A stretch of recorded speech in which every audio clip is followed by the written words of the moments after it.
Let's start with an insane story out of Southeast DC. According to the Washington Post, a Watkins Elementary School staff member reportedly told third graders in library class to reenact scenes from the Holocaust, instructing them to dig mass graves for their classmates and simulate shooting the victims. The instructor went so far as to have a Jewish student portray Adolf Hitler and pretend to commit suicide at the end of the reenactment. What's German for you about to lose your job? This instructor is lucky no parents are making her play Tyron Woodley in a reenactment of that Jake Paul knockout from Saturday. Students were told, by the way, not to tell anyone about the reenactment. And when asked by the children why the Germans did this, the staff member allegedly replied, because the Jews ruined Christmas. She don't need to be around kids, or anybody else for that matter. Also, I don't think she understands how Christmas works. Now, let me be serious for just a minute. I know we've been tossing out a lot of jokes because that's what I get paid to do, but let me be clear. This incident is sickening on a lot of levels, and we can't pretend stuff like this isn't happening. We say on this show we want to inform and entertain. Well, now you're informed, back to the entertaining. Actually, you know what? One more piece of informing. If you ever find yourself telling kids, don't tell your parents, and you didn't just give your grandchild $20, I'm gonna need you to go ahead and clock out. Leave the premises and get some therapy. And if anybody's looking for a job at Watkins Elementary School, yeah, there's probably gonna be an opening there soon. Now, I chose this next story out of Howard County, Maryland, because it sounds like the plot to a romantic comedy.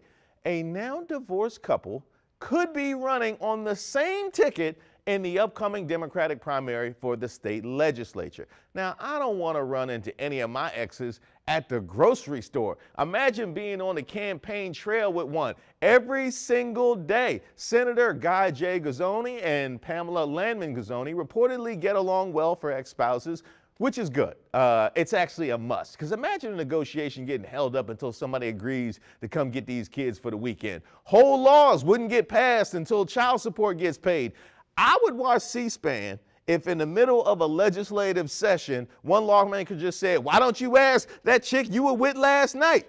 Now, fortunately for the state, and unfortunately for people like me who love messy, they're both mature and well-adjusted. Now, probably won't come to that, but just in case, I'll be watching this campaign like a telenovela on Univision. And finally, I chose one more story from DC because it boldly goes where no story has gone before. Last week, the Smithsonian's National Air and Space Museum announced it acquired a pair of foam Dr. Spock ear tips worn by Leonard Nimoy in the original Star Trek television series, and will be putting them on display for the general public when they reopen from renovations in late 2022.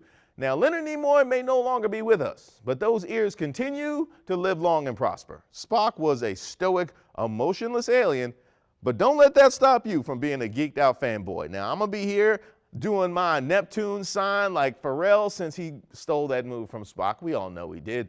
The only way this could be cooler is if they put the Vulcan ear prosthetics next to LeVar Burton's banana clip visor or Ricardo Montalban's outfit from Star Trek II.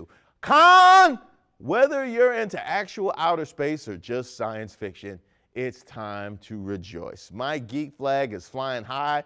Matter of fact, it's higher than the USS Enterprise, higher than Snoop Dogg on top of the USS Enterprise, which is as high as it gets.